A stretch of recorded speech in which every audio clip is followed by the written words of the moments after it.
In late August of 1998, 7 college friends packed up their cars on a humid Friday morning and left Knoxville behind. They were young, barely out of their teens, with a shared craving for one last adventure before the fall semester began. There was no reason to believe it would be anything more than another carefree weekend hiking.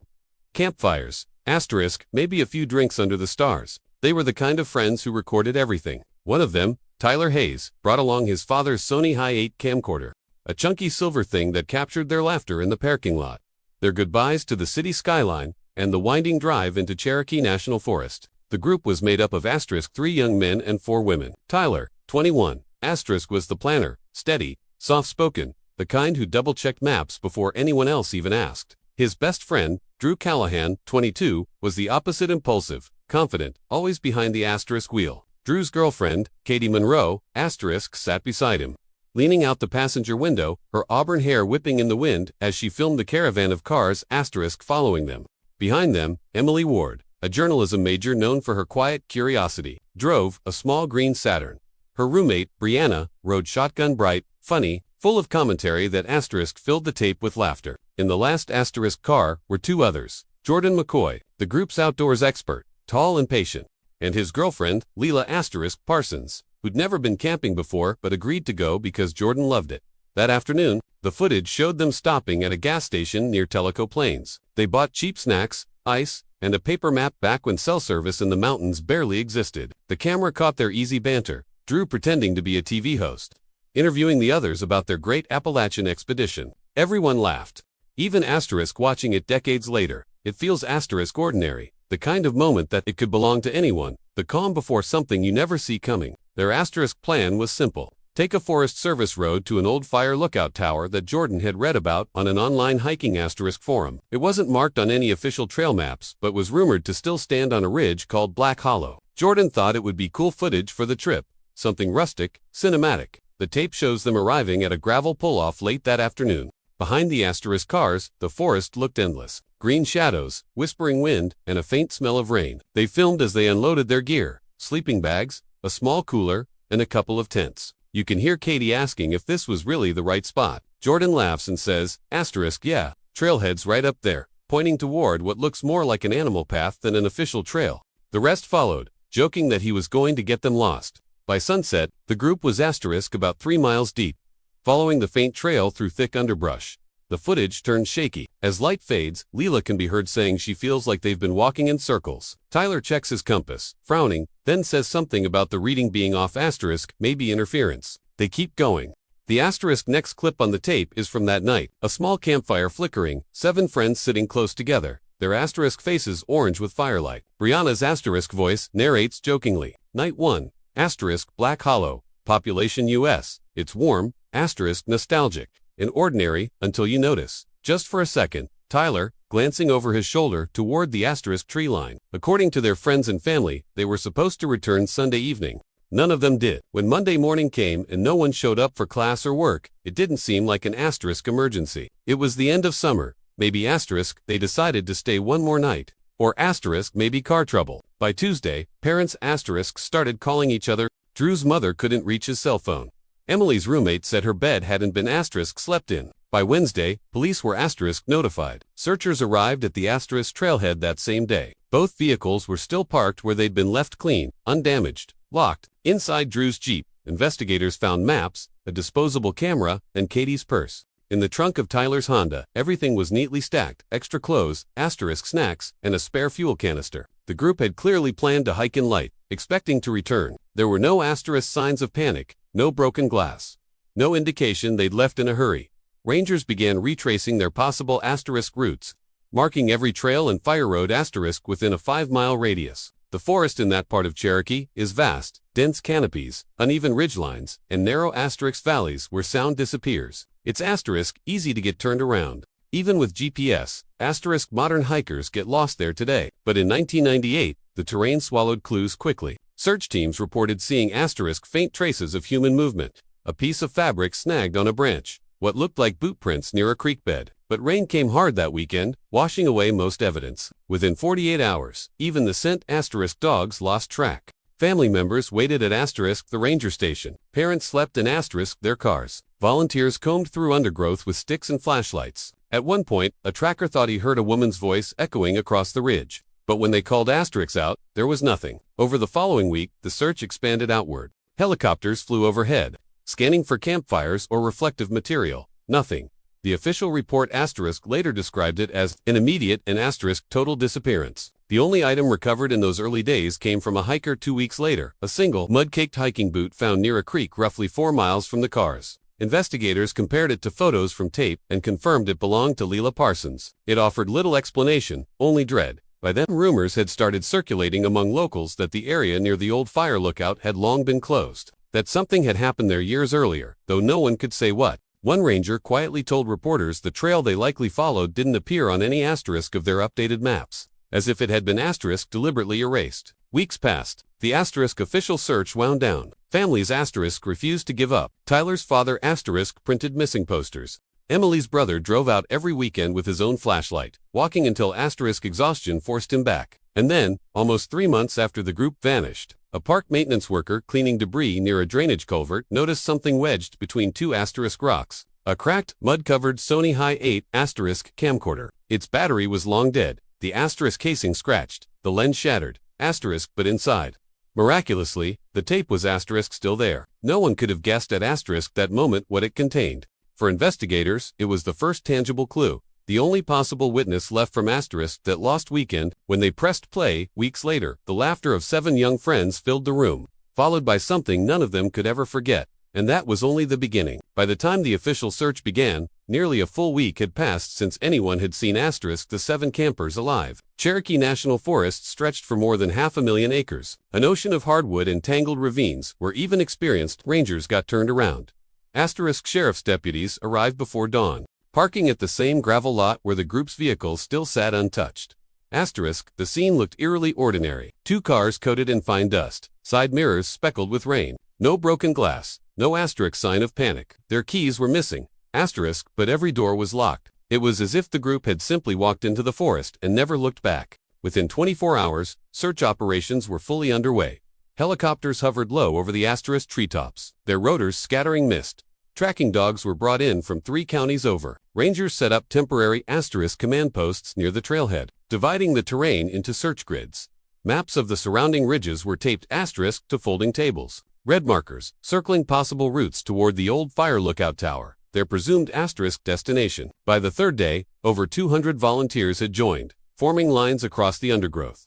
Locals from nearby towns brought supplies, flashlights, even The area was known for sudden weather shifts, fog that rolled in like smoke, then vanished, within minutes. Searchers described it as if the forests were breathing. Some of the more seasoned trackers began noticing something strange. Compass readings drifted several degrees off true north. Radios hissed with static or cut out entirely, and GPS devices lost signal deep in the ravines. The terrain itself seemed intent on swallowing any trace of them. Despite the manpower, nothing turned up. No footprints, no scraps of clothing, no evidence of a campfire. Not even the familiar pattern of trampled grass where tents might have stood. One ranger later admitted it felt less like searching for missing hikers and more like chasing a rumor. Families gathered near the command post every morning, waiting for updates. Parents sat with hands clenched, eyes fixed on the tree line, as if expecting someone to emerge. Reporters began to arrive, who led previous rescue operations by the roadside. In the region. Their told investigators the valley had a reputation that locals rarely spoke about. Footage looked he'd handled 2 disappearances there in the 1,900 vest spanning out into the brush. Both on the ground. Morale was unraveling. There were whispers of sinkhole after sudden drop-offs, even abandoned mine shafts. Rain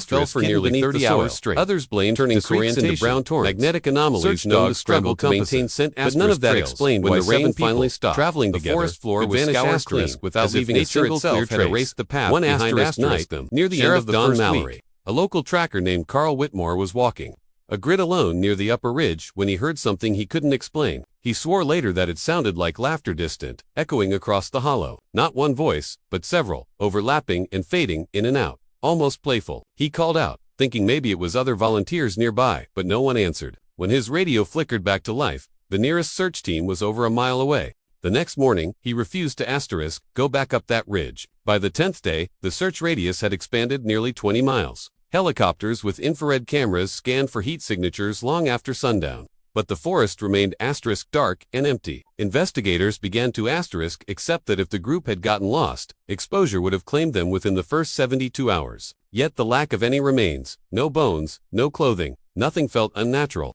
As the days dragged on, the families refused to leave. They brought lawn chairs, coolers, photos of their kids taped to poster boards. Each night, a ranger would walk over quietly to tell them there was still no word. A few broke down. Others just stared blankly into the woods. The tape from the recovered camcorder hadn't yet been reviewed publicly, but everyone knew about it. For many, it had become the only hope of understanding what had happened out there. 2 weeks after the search began, a small team followed a narrow drainage creek that split off from the main trail. It wasn't part of the official grid, too steep, too dense. But a volunteer thought he saw smoke residue on nearby branches. They climbed until they reached a small clearing, barely large enough for 2 tents. The ground there was blackened, littered with melted aluminum and bits of charred nylon. Someone had made a fire large, hot, and uncontrolled. Investigators cordoned off the area and began sifting through the ashes. They found a few recognizable items: a scorched camping pot, half a shoe sole, fragments of plastic bottles, and a burnt section of blue tarp that matched the type sold at an outdoor store near Knoxville.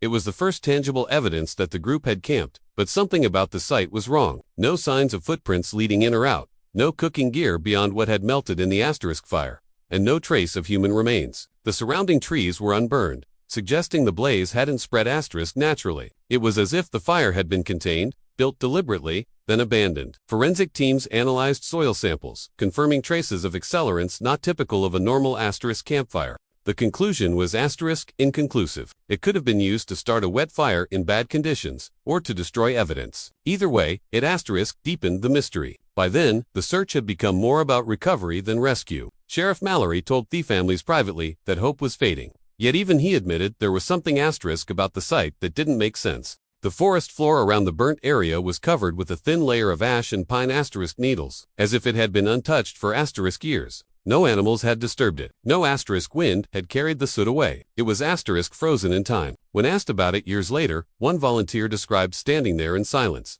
surrounded by the endless quiet of the trees, realizing that if the 7 friends had met their end somewhere in that valley, the forest had done what it always does, kept its secrets. And then, months later, long after the official search was called off, a hiker stumbled on something that would pull the case back into the public eye and reopen every wound the families thought had begun to heal. The missing camcorder, half buried in mud near a creek bed, its tape miraculously intact. Whatever answers it held would prove even more haunting than the silence that came before it. In early spring of 2003, almost 5 years after the 7 college friends vanished, the case had grown quiet. Families still called the sheriff's office every few months, hoping for updates that never came. The file was cold, the evidence exhausted, and the forest so vast, so indifferent, had long since reclaimed whatever clues it once held.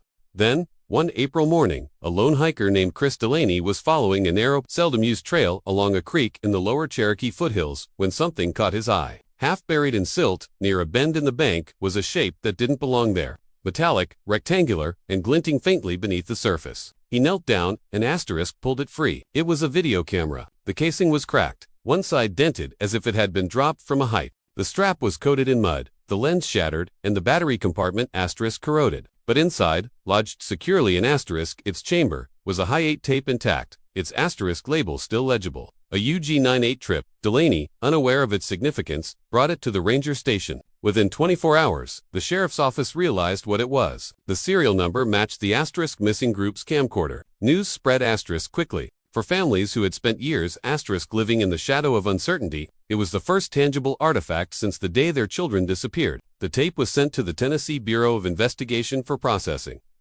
Technicians dried and cleaned it, then transferred the footage to digital format, frame by frame. When investigators finally watched the recovered footage, it began innocently, enough, ordinary, even comforting. The group laughing as they loaded gear, crossing a creek barefoot, arguing playfully about who forgot to pack the lighter. For nearly 30 minutes, it was just 7 young people enjoying the last days of summer. But then, near the end, the tone changed. The final 15 minutes of footage were different. The handheld camera shook violently, its focus erratic.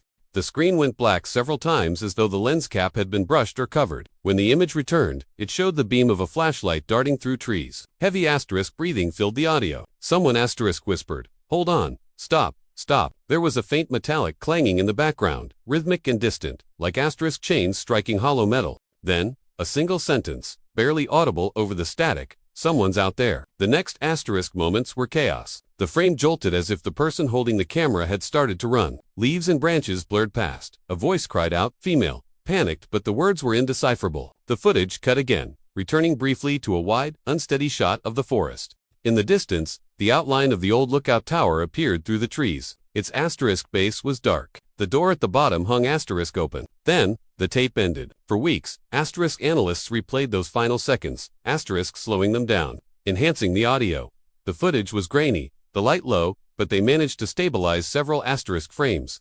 In one of them, 3 seconds before the blackout, they noticed something no one had seen at first. A faint shape between two trees, just left of the flashlight beam. It wasn't one of the asterisk campers. The silhouette was too tall. The asterisk posture, wrong, motionless. Facing directly toward the camera, the discovery ignited public fascination asterisk and renewed the investigation. Federal agents were brought in to verify authenticity. They confirmed the asterisk footage was genuine, unedited, and consistent with the late 1990 seconds, high 8 recording. Weathering on the casing matched years of exposure to the elements, suggesting the camera had indeed lain there undisturbed since the group vanished. Audio specialists spent asterisk months enhancing the sound. Using noise reduction and spectral filtering, they uncovered faint background layers asterisk previously lost under static. Alongside the metallic clanging was something else, soft crying, distinctly female, asterisk recurring at intervals. It was impossible to tell if it came from someone in the group or something farther away. One analyst swore he could hear words beneath the crying, a whisper repeating, asterisk, but never clear enough to transcribe.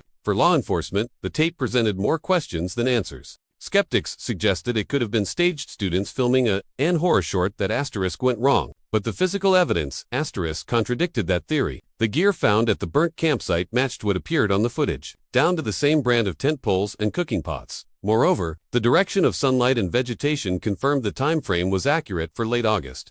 It wasn't asterisk performance, it was documentation. Investigators tried to retrace the group's path, using timestamps embedded asterisk in the video's metadata. The terrain visible in the footage matched an area 5 miles east of the original search asterisk zone, just beyond where official teams had stopped in 1998 due to steep elevation and lack of access roads. The assumption now was that the group had strayed farther than anyone believed, possibly in search of the tower that appeared in the final shot. When families were shown excerpts asterisk of the recovered footage, reactions were divided between grief and disbelief.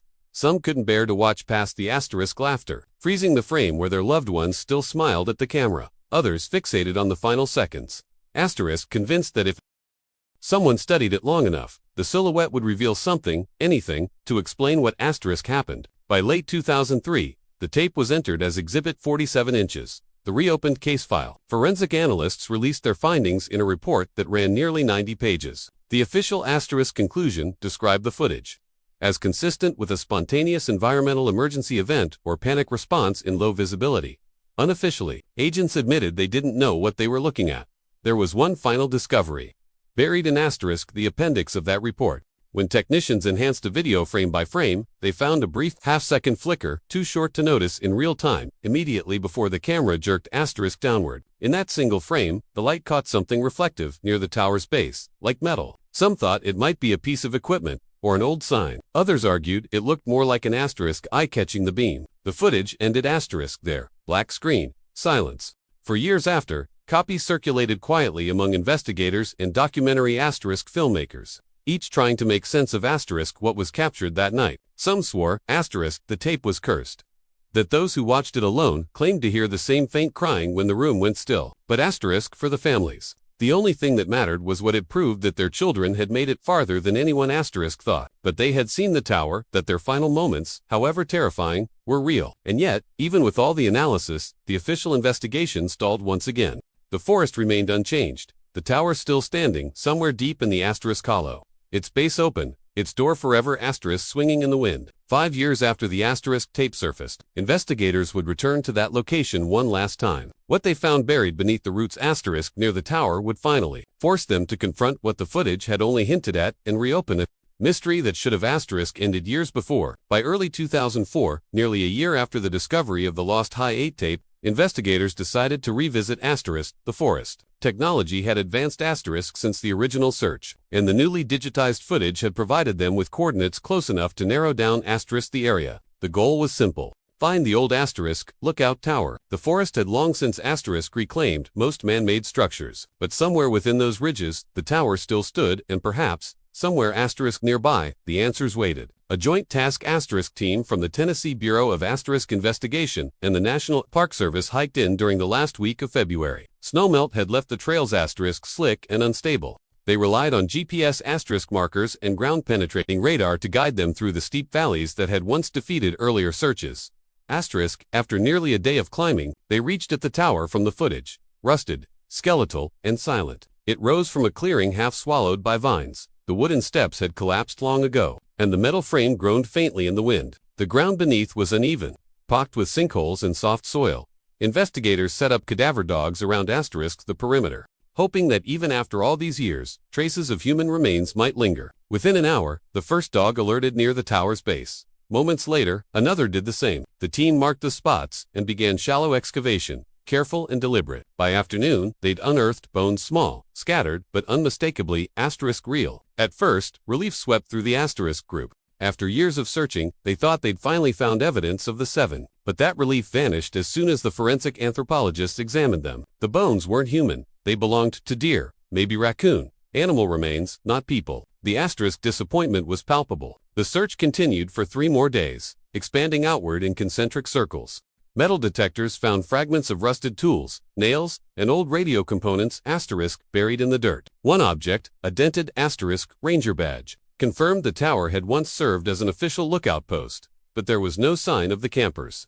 No trace of tents, clothing, or personal effects. It was as though they'd never asterisk reached that point at all. Then came the stories quiet at first, shared in murmurs between volunteers and locals who had asterisk joined the new effort. Some said the tower wasn't safe to begin with, that decades ago it had been built over a sealed coal asterisk shaft. Others swore they'd seen strange asterisk lights flicker near it during storms. Pale glows that moved between the trees before vanishing altogether. Locals called it the hollow that hums, a nickname dating back to the 1960 seconds. For years, teenagers had dared each other to camp near it. Most never stayed through asterisk the night. When reporters began to resurface the story, a retired ranger named Walter Briggs came forward. He'd worked the Cherokee district in the late 80 seconds, and his voice carried the gravelly conviction of someone burdened by memory. He told investigators that the tower had officially been decommissioned in 1989, not because of structural decay, as the paperwork claimed, but because of unexplained asterisk safety incidents. When pressed, he described 2 disappearances from that year, a surveyor and a young ranger trainee, both last seen within half a mile of the tower. Neither was found. The report was sealed, citing unstable ground conditions. Briggs said the asterisk phrase had always bothered him. It wasn't the ground that was unstable, he told one journalist. It was what people said, the asterisk heard up there. The ranger's story, asterisk, reignited public interest. Television asterisk's crews returned to the area, filming drone shots of the tower and airing interviews with the families of the 7 missing asterisk campers. Some family members refused to asterisk participate. They were tired of asterisk speculation. Others welcomed the asterisk renewed attention. For them, silence was asterisk worse than false hope. Tyler Hayes' father, Richard, became the most visible advocate. A former auto mechanic, he had asterisk turned his grief into obsession. Every August, on the anniversary of the group's disappearance, he hiked into Cherokee asterisk with a handheld GPS and a notebook. Locals got used to seeing him on the trails, walking alone, retracing the routes they asterisk believed the group might have taken. He carried with him photocopies of the last frames from the recovered tape, one showing the tower, the other the faint silhouette between the trees. Each year, he said he noticed something new, something he'd missed before. It was a asterisk ritual that gave his loss a rhythm. If I stop looking, he told a local paper, then it's like they never existed. Around that same time, federal analysts decided to revisit the high 8 footage with more asterisk advanced forensic tools. Technology had evolved dramatically in the decades since the original analysis, allowing for better audio separation and spectral cleaning. When they ran the final 15 minutes of the tape through modern software, they found something that no one had caught before, a faint distorted voice layered beneath the chaos. It was deep, mechanical, and low, like it had been recorded from far away. Only 2 asterisk words were clear. Go back. The discovery split the investigation in 2 directions. Skeptics argued it was an audio artifact, a feedback loop caused by the microphone picking up internal asterisk interference. But others, including asterisk several audio specialists, disagreed. They pointed out that the voice's frequency range didn't match the asterisk recorder's internal hum, suggesting it asterisk came from an external source. When asterisk investigators compared the time stop, the phrase coincided precisely with the moment the group's flashlight jerked asterisk toward the trees right before the figure asterisk appeared in the distance. The revelation asterisk made national headlines. Overnight, the case transformed from an old regional tragedy into a modern mystery. News outlets replayed the enhanced clip on television, looping the distorted voice asterisk over and over. Online forums erupted with theories, everything from local legends to government cover-ups. Families of the missing were both grateful and horrified. For some, it was the first time asterisk they'd heard the tape in full. One mother described it as, like hearing them die all over again. In the weeks that followed, Cherokee National Forest became a site of pilgrimage for thrill-seekers and asterisk amateur investigators. People brought cameras, EMF meters, and night vision gear, hoping to capture something asterisk unseen. Locals resented it. Searchers had once combed these woods for answers, but now it had turned into spectacle. The sheriff at the time released a statement pleading with the public to stay out, warning that the terrain was unstable and dangerous, especially around the tower. Asterisk still, people came. By the end of that year, official investigators had little new to show. The tower was fenced off and declared structurally unsafe. Excavation at its base had yielded nothing beyond the same old relics and animal remains. But for those who had been asterisk there, the rangers, the volunteers, even asterisk the journalists, the memory lingered. Asterisk everyone described the same feeling, an oppressive silence that fell the moment they stepped into the clearing. No birds, asterisk, no wind, no echo, just stillness. Heavy asterisk and absolute. When the reanalysis report was released, it ended with a single paragraph that stood out among the asterisk technical jargon. It read, "The voice asterisk anomaly captured on tape segment 3B cannot be conclusively attributed to environmental interference. Asterisk contextual analysis indicates a possible external origin consistent with human vocalization." That line, asterisk buried on page 42, changed everything. It meant that someone or something had been near the group that night. And as the families learned what had been captured on the tape, one question began to asterisk dominate every conversation. If the voice said go back, what exactly were they walking toward? In the years that followed, that question would draw them back into the forest again, this time not for closure, but to uncover what the group might have found in the dark before the asterisk camera went black. Every story on this asterisk channel takes weeks of digging, checking records, verifying facts, and piecing together lives that deserve to be asterisk remembered. Will you do it because these stories matter and because someone out there still deserves to be remembered? If you want us to keep uncovering what others forgot, please subscribe, like this video, and tell us in the comments what moment hit you hardest. Your support asterisk keeps us going. Now, let's get back to the asterisk case. By 2016, nearly 2 decades had passed since 7 young people vanished into the Docker's Cherokee National asterisk forest, leaving behind nothing but a damaged camcorder and years of speculation. The families had aged into asterisk quiet grief. Investigators had retired, replaced by a new generation of detectives who had grown up hearing the asterisk case mentioned in training rooms and asterisk late-night patrol briefings. A story asterisk half remembered, half feared. Most of them assumed the forest had already given up everything it ever would, but asterisk technology had changed. That spring, a newly formed cold case unit specializing in terrain-related disappearances asterisk reopened the investigation. The idea came from a federal geospatial analyst who believed modern mapping drones and ground-penetrating radar could reveal what earlier teams had missed. Satellite imaging showed irregular terrain patterns near the area of the old lookout asterisk tower, shapes that suggested cavities or asterisk depressions beneath the forest floor. Asterisk the coordinates were less than a mile from asterisk where the camcorder had been found. It asterisk wasn't much, but it was enough. In June, the team set up base near Black Hollow Ridge.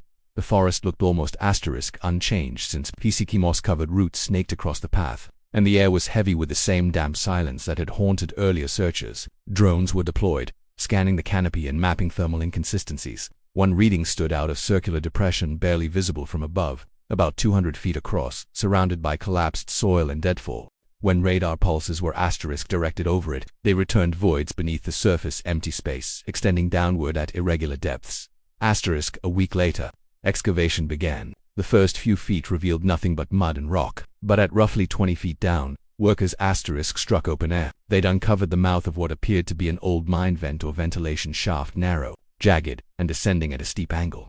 The edges were unstable, lined with asterisk broken timbers and rusted bolts. Old blueprints confirmed that this section above forest once hosted minor coal asterisk extractions before the site was abandoned in the early 1940s. None of that history appeared on modern asterisk maps. When they lowered cameras into the shaft, the footage revealed a cavity roughly 30 feet deep. The floor was layered in debris, fallen beams, soil, and something else. Glimpses of faded fabric, metal cookware, and what looked like the corner of a nylon backpack. The items were photographed, tagged, and carefully retrieved by rope team. The moment they were laid out on the forest floor, everyone felt the same tightening asterisk in the air. A rusted camping pot, a torn asterisk sleeping bag, a mangled flashlight. Each item was compared with known records from the missing camper's personal effects. Asterisk 1 details stood out. The cooking pot was the same brand and size seen in the recovered footage from 1998, even after asterisk years of corrosion. The manufacturer's asterisk imprint still faintly matched. Forensic asterisk testing followed. The fabric fragments were sent to a federal lab, where technicians conducted mitochondrial asterisk DNA analysis. Weeks later, the results asterisk came back. 2 positive identifications, Tyler Hayes and Katie Monroe. Both had been confirmed from degraded tissue traces found in remnants of the sleeping bag lining. The other's asterisk showed no match. The news hit hard. For the asterisk families, it was the first definitive evidence that their children had reached the tower area and possibly perished asterisk there. But the discovery raised more asterisk questions than it answered. If the group had fallen into the shaft accidentally, why were only 2 accounted for? Why no asterisk skeletal remains from the others? And why did the condition of the artifact suggest they'd been carefully placed asterisk rather than scattered by a fall? Forensic anthropologists noted an unsettling detail. The sleeping bag and fabric fragments showed no tearing or blunt force damage consistent with a drop from asterisk height. The soil layering suggested the items had been deposited over time, not all at once. The position of the cookware and flashlight indicated deliberate arrangement as if set down rather than asterisks thrown. FBI analysts took over the case. Asterisk running 3D reconstructions of the shaft asterisk. The entryway sloped downward for 12 feet asterisk before collapsing into a vertical pit asterisk 2, unstable to support more than a few asterisk minutes of exposure. If the campers had stumbled upon it at night, visibility would have been minimal. It was conceivable that 2 might have fallen accidentally. Perhaps Tyler and Katie, while the others fled or attempted to find help. But that theory didn't align with asterisk what the camera had shown. In the final footage, the group appeared to be moving together toward the tower, not away from asterisk it. Some experts quietly proposed asterisk another scenario, one the official report would later avoid mentioning. They suggested the possibility that the asterisk bodies had been relocated post-mortem, dropped into the shaft long after the initial disappearance. The absence of skeletal trauma and the position of the artifact supported the idea of careful asterisk placement. But by whom, or why, no one asterisk could say. The FBI refused to classify the asterisk case as homicide. Officially it remained asterisk, a wilderness accident. Unofficially, asterisk agents admitted there were inconsistencies they couldn't explain. Internal report, much of it redacted, asterisk referenced secondary site disturbance and unverified human activity in the area between 1999 and 2001 when pressed by asterisk journalists. The Bureau declined comment, citing active forensic review for the families. Closure never came.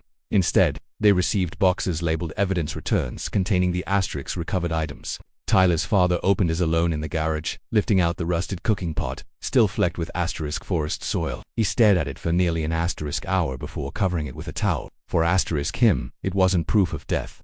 It was proof that someone else had touched it. Someone who wasn't supposed to be there. In the asterisk months following the discovery, a private digital forensics firm volunteered to re-examine the original asterisk HI-8 footage once more. Their technicians used advanced light mapping software to analyze asterisk reflections and lens glare. The goal was asterisk to refine the final seconds, now clearer than ever with modern restoration tools. What they found unsettled even the most asterisk-skeptical investigators.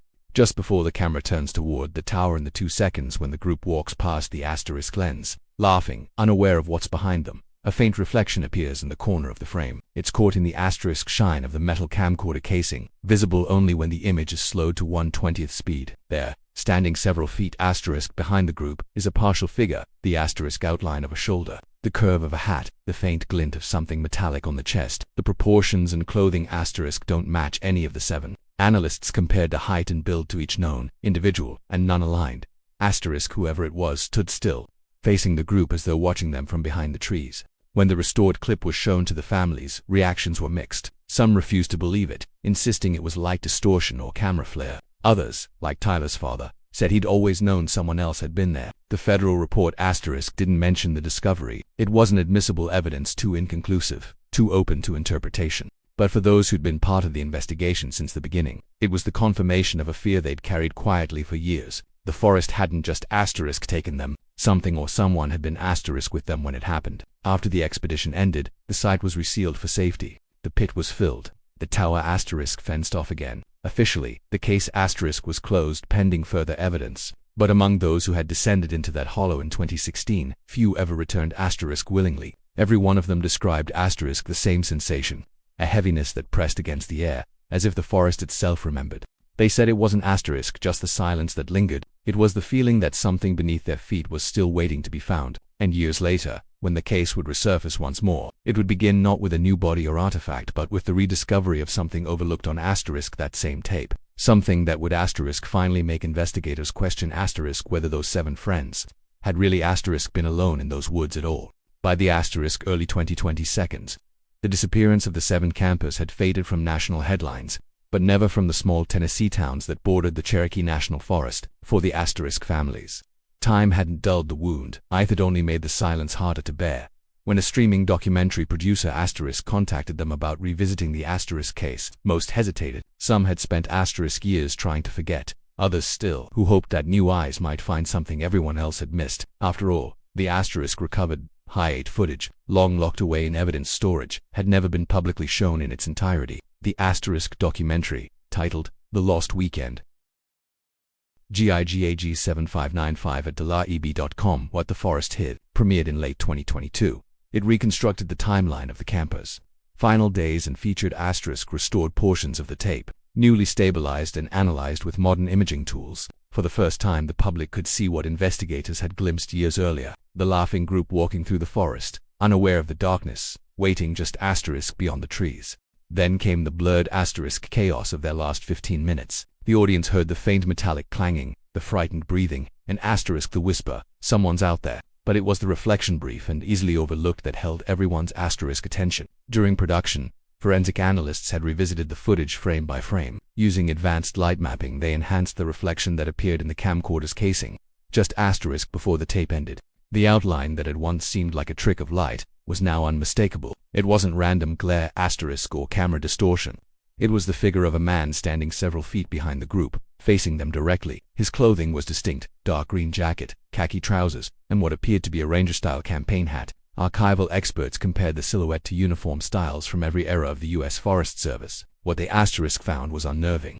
The design didn't match modern rangers but was consistent with uniforms issued in the early 1972s, specifically those worn by volunteer fire lookouts assigned to the Cherokee. The last known ranger to serve at that same tower had disappeared in 1974. His name was Robert Clay at the time. Clay's disappearance barely made the papers. He was listed as a missing person after failing to check in during a Prado routine patrol. His cabin had been found in order. His logbook left open on the desk. No signs of struggle. No farewell note. The official explanation cited a fall or disorientation in bad weather, though nobody was ever found.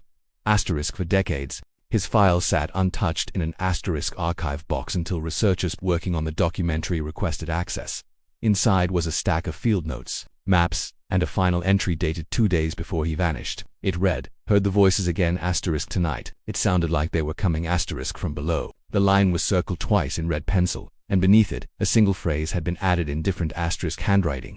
Possibly his supervisor's tower closed until further notice. That revelation changed everything. It connected the 1974 case directly to the 1998 disappearance, suggesting that whatever happened in those woods had roots stretching back decades. The filmmakers reached out to surviving rangers who had worked in the area at the time. Most refused to go on record. One, however, an elderly man named Gerald McAdams, agreed to speak. He said the tower had been unofficially considered off-limits long before it was dismantled. "We used to hear stories," he explained. "They said you could hear voices if you stayed up there past midnight. Sometimes they sounded like people calling for help. Sometimes, like laughter. We figured it was wind through the hollow." But his voice trailed off and he didn't finish the sentence. For viewers, the film's final act unfolded like the slow closing of a circle. Drone footage showed the forest as it looked today: dense, overgrown, and silent. The old tower had collapsed years earlier, leaving only its steel base half buried in vines. Investigators stood in the clearing, reading from Clay's recovered logbook. Asterisk, as the narrator explained how the 1998 asterisk group might have stumbled upon something asterisk they didn't understand. The working theory suggested the campers could have entered the same area where Clay had asterisk vanished, perhaps following the sound of water or something they mistook for it. Family interviews formed the emotional asterisk core of the documentary. Tyler Hayes' father, Richard, now gray and soft-spoken, said he still visited the asterisk forest every August. "I used to think if I just kept looking, I'd find them," he said. "Now I think maybe the forest doesn't want asterisks to be found. Maybe it just wants to be left asterisk alone." Emily Ward's sister spoke next, holding a framed photo of her sibling from before the trip. "At least now we know they asterisk weren't imagining it," she said. "There really was someone there. Maybe not alive, but someone." The final sequence of the film revisited the last seconds of the footage one last time. The image slowed asterisk until it became a still frame. The tower's base in the distance, the open door visible just beyond the edge of the asterisk's flashlight beam. Overlaying that was the newly clarified reflection, now color-corrected, showing the faint asterisk green of a ranger's jacket. The narration explained that the reflective analysis confirmed it wasn't any of the 7 asterisk campers. All their positions in that asterisk frame were accounted for. Whoever stood behind them didn't belong to their group. The closing voiceover from the lead investigator summed up what years of files and theories could not. "We may never know what happened out there, but whatever took place wasn't random. That it happened in the same place, to the same kind of people. Those who went looking for asterisk answers where they were told not to go." The documentary ended with an image of the forest as it appeared today. Mist drifted between the trees, soft morning light spilling across moss-covered stones asterisk where the tower once stood. No markers, no asterisk fences, just silence. The camera lingered on the ground where the structure had collapsed, the earth reclaiming what it had once supported. Then, as the narrator spoke the final asterisk lines, the sound faded almost entirely. "The forest never gives back everything it takes," the voice said quietly, "but sometimes it leaves behind a reminder just long enough to make us remember." In the final seconds the screen turned black. A faint static began to hiss asterisk through the speakers, and beneath it, asterisk barely audible, a slow, steady sound emerged. Breathing the same breath was captured on the last seconds of the asterisk campers. Taped 24 years earlier. Then, asterisk nothing. The audio cut out, leaving only silence, the kind that lingers too long, heavy and unanswered, like the forest asterisk itself.